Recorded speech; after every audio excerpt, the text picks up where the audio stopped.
नमस्कार, आप देख रहे हैं प्राइम टीवी और मैं हूं आपके साथ नंदिनी यादव। वक्त हो चुका है उत्तर प्रदेश की बड़ी खबरों का रुख करते हैं खबर की ओर। फरीदाबाद में रैली स्थल पर आने के बाद सभी ने गुलाब का फूल देकर गृह मंत्री अमित शाह का स्वागत किया। इस दौरान मुख्यमंत्री मनोहर लाल खट्टर और लोकसभा की सभी 9 विधानसभा के विधायक साथ में मौजूद रहे। वहीं केंद्रीय रेल मंत्री अश्विनी वैष्णव, मनोहर लाल खट्टर समेत 400 से ज्यादा पुलिसकर्मी सुरक्षा में तैनात रहे।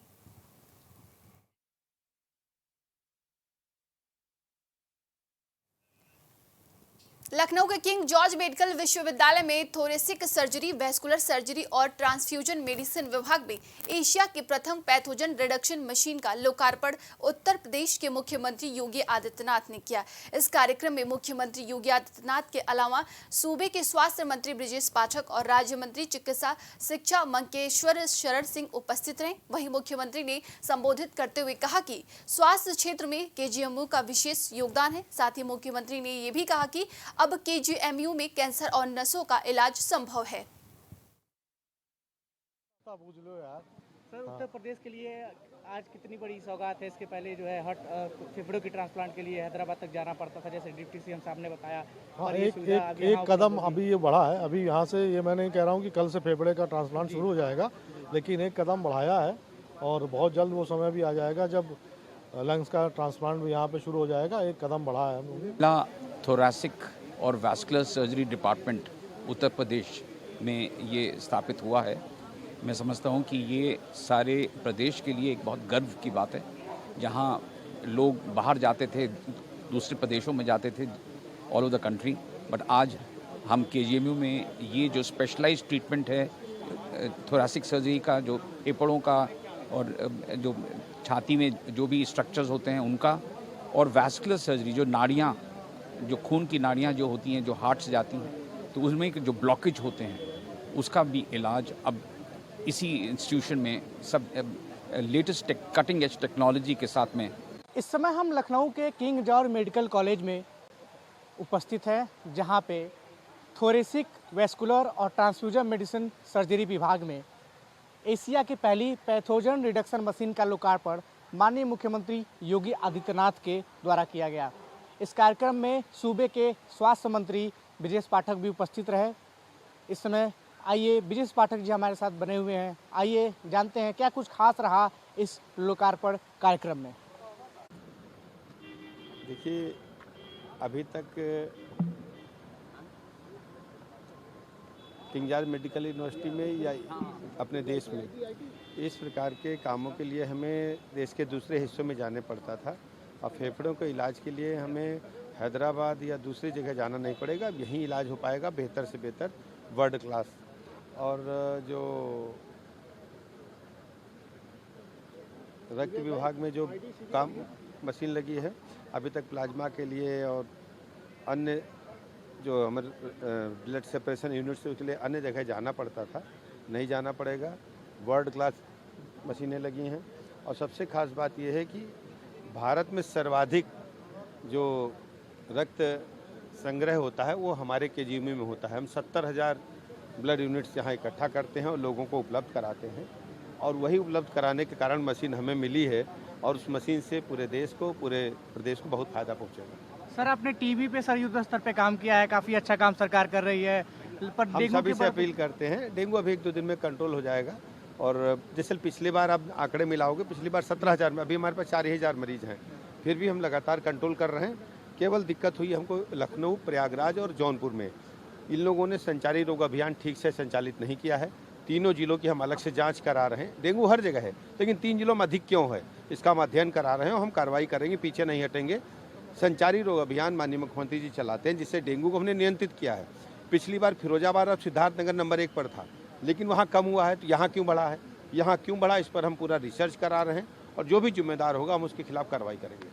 सर, नगर निगम की टीम ने कई जगह पे छिड़काव वगैरह नहीं किया, ऐसी बातें भी वही तो मैं कह रहा हूँ। अगर जिम्मेदारी तय हो रही है, जांच चल रही है कि लखनऊ में, जौनपुर में और प्रयागराज में केसेज अधिक क्यों, इस पर हम रिसर्च कर रहे हैं, और जिसकी भी गलतियाँ होगी हम आपके समझ बताने के लिए भी आएंगे और कार्रवाई भी करेंगे। ठीक है सर, प्रणाम। तो इस समय हमारे साथ मौजूद थे सूबे के उप मुख्यमंत्री और स्वास्थ्य मंत्री ब्रजेश पाठक जी, जो यहाँ पे मुख्यमंत्री के साथ किंग जॉर्ज मेडिकल यूनिवर्सिटी में कई चीज़ों का लोकार्पण करने आए थे। हमसे बातचीत में उन्होंने काफ़ी सारी चीज़ों को बताया कि फेफड़ों का प्रत्यारोपण करने के लिए पहले हैदराबाद लोगों को जाना पड़ता था, पर अब वो सुविधा किंग जॉर्ज मेडिकल यूनिवर्सिटी में ही उपलब्ध करा दी जाएगी। साथ ही उन्होंने डेंगू पे बात करते हुए भी ये बताया कि जिन कुछ जिलों में लखनऊ, प्रयागराज वगैरह जिलों का उन्होंने नाम लिया और बताया कि यहाँ पे अगर केसेस ज़्यादा हैं तो सबकी जिम्मेदारी तय की जाएगी और जो भी इसका जिम्मेदार होगा उस पर कार्रवाई की जाएगी। कई सारी चीज़ों पे हमसे बात की। मैं विवेक शाही, कैमरामैन विजय के साथ, प्राइम टीवी, लखनऊ। देवरिया के तरकुलवा में स्वर्गीय मुलायम सिंह यादव की शोक सभा का कार्यकर्ताओं ने आयोजन किया, जिसमें पूर्व कैबिनेट मंत्री ब्रह्मा शंकर त्रिपाठी समेत कई बड़े नेता पहुंचे। वहीं उनके चित्र पर पुष्पांजलि अर्पित की गई। वहीं बाबत ब्रह्मा शंकर त्रिपाठी का कहना था, हमारे नेता अब हम सभी के दिल में है। इस शोक सभा के माध्यम से भगवान से हम प्रार्थना करते हैं कि जल्द से जल्द वो फिर से जन्म लेकर हम सभी के बीच आए। ये नेता श्रद्धेय नेताजी नहीं रहे और उनके नहीं रहने पर उन्होंने बहुत इस प्रदेश के आवाम को जाति धर्मों से ऊपर उठकर इंतजाम किया था और आज मेरे जैसे आदमी को भी बहुत उन्होंने मान दिया, सम्मान दिया। तो 21 तारीख को पूरे प्रदेश में श्रद्धांजलि सभा आयोजित किया गया था। पार्टी की तरफ से निर्देश था, लेकिन मैं तमाम इधर त्यौहार के वजह से आज 27 तारीख को नेताजी का सहभोज मैं रखवाया हूँ। इसमें सबको एक एक अंग वस्त्र देने का, महिलाओं को, और 100 पंडितों को भी मैंने बुलाया है, उनको भी भोजन करा करके, और चारों धर्मों के लोगों से शांति पाठ कराया हूँ। अब सबको सम्मानित किया गया है और सबसे यही कहा गया कि नेताजी की आत्मा की शांति की प्रार्थना करें, ताकि फिर एक बार पुनर्जन्म लेकर इस प्रदेश और देश का वो हिफाजत करने का काम। शाहजहांपुर में भाई बहन के अटूट प्रेम का पर्व भाई दूज का त्योहार हर्षोल्लास के साथ मनाया गया। बहनों ने अपने भाइयों के माथे पर रोली चंदन का तिलक लगाकर आरती उतारी। इतना ही नहीं, बहनों ने भाइयों का मिठाई से मुंह मीठा कराया। इस दौरान बहनों ने भाइयों की लंबी उम्र की दुआ की, तो वहीं भाइयों ने भी बहनों को अपनी सामर्थ्य के अनुसार उपहार भेंट किए। इस दौरान छावनी परिषद में पूर्व उपाध्यक्ष अवधेश दीक्षित ने भाई दूज के पर्व के मनाने के बारे में बताया। साथ ही सभी को भाई दूज की शुभकामनाएं दी।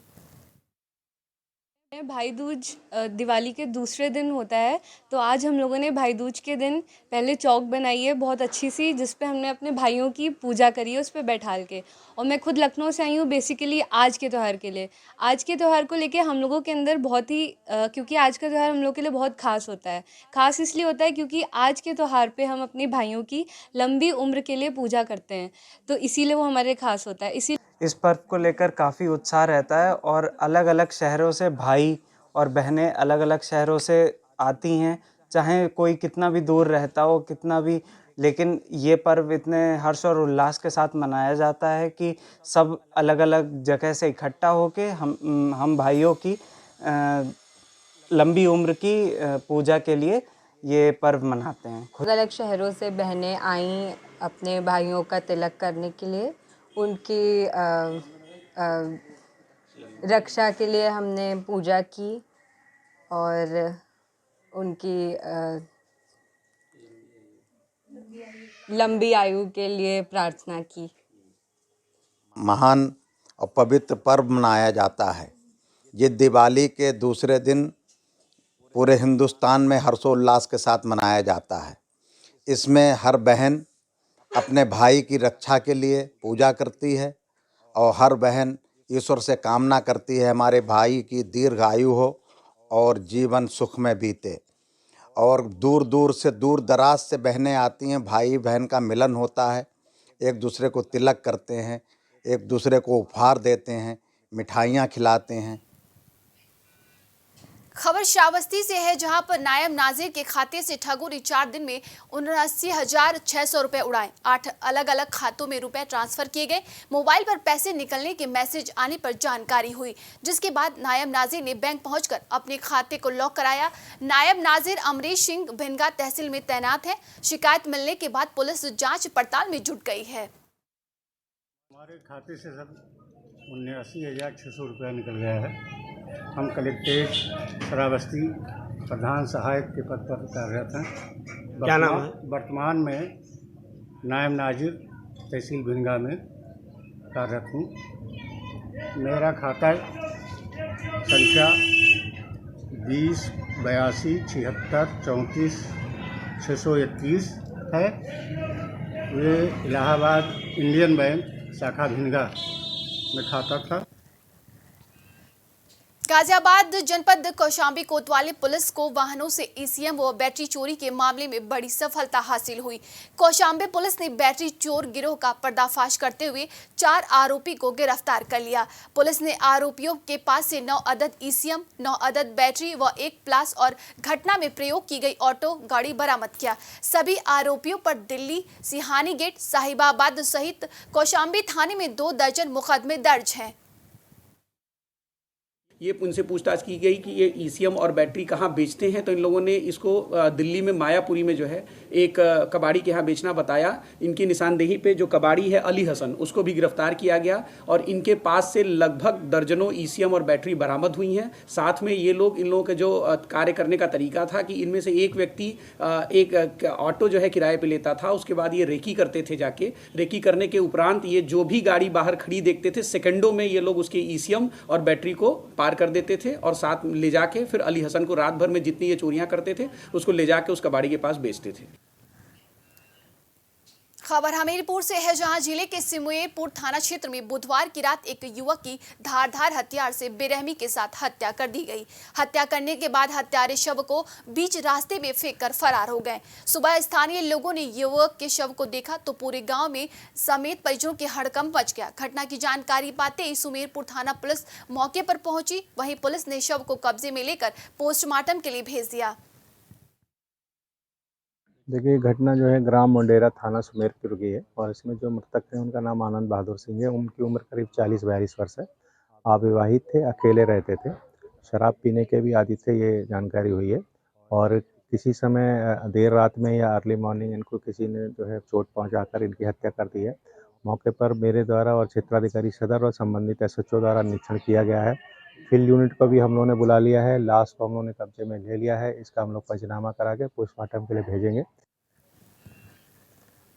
कासगंज में पुलिस अधीक्षक श्री BBG-TS मूर्ति के निर्देशन और अपर पुलिस अधीक्षक श्री जितेंद्र कुमार दुबे के पर्यवेक्षण में अवैध शस्त्र और शस्त्र फैक्ट्री के खिलाफ अभियान चलाया जा रहा है। इसी क्रम में थाना पटियाली पुलिस की ओर से मुखबिर की सूचना पर संजय गांधी स्मृति माध्यमिक विद्यालय नई मुसियार बुद्धापुरा में थाना पटियाली के पास नहर और विद्यालय के बीच झाड़ियों में अवैध शस्त्र बनाते हुए अभियुक्त को गिरफ्तार कर लिया गया है। देर रात को थाना पटियाली क्षेत्र अंतर्गत ये नई मसियार बुद्धपुरा जो है, वहाँ पर विद्यालय और नाला के बीच में जो झाड़ियों में एक अवैध शस्त्र फैक्ट्री चल रही थी। वहाँ पर एक अभियुक्त, उनका नाम है बबले उर्फ ब्रजेश पुत्र चंद्रपाल सिंह, इनको हमने मौके में पकड़ लिया था। इनके कब्जे से हमने करीब 10 अवैध तमंचा 315 बोर के, 3 अदबने तमंचे 315 बोर के, 3 जिंदा कारतूस, एक कोका कारतूस, 6 बनी नाल, 12 अदबनी नाल, 2 बाक, 1 पंखा, 1 बट्टी, 1 वर्मा मशीन, 3 आरी, 3 हथौड़ी, 10 रेती, 1 साड़सी और अन्य जितने भी अवैध तमंचा बनाने के जो सामग्री है वो सब हमने बरामद कर। खबर देवरिया से है, जहां सदर कोतवाली के पुरवा गुर में गुरुवार को संदिग्ध परिस्थितियों में गोली लगने से एक युवक घायल हो गया। बता दें कि युवक के सिर में गोली लगी है, जहां उसकी स्थिति गंभीर बताई जा रही है। मेडिकल कॉलेज से संबद्ध जिला अस्पताल की इमरजेंसी में प्राथमिक उपचार के बाद चिकित्सकों ने उसे बीआरडी मेडिकल कॉलेज गोरखपुर में रेफर कर दिया। वहीं पुलिस मामले की छानबीन में जुटी हुई है।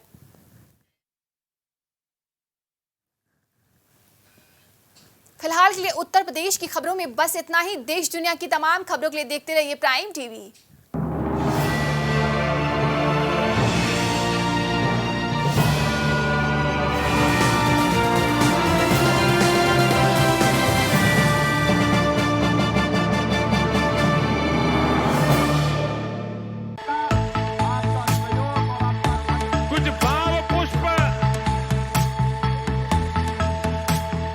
आप देख रहे हैं प्राइम टीवी, सच साहस सरोकार।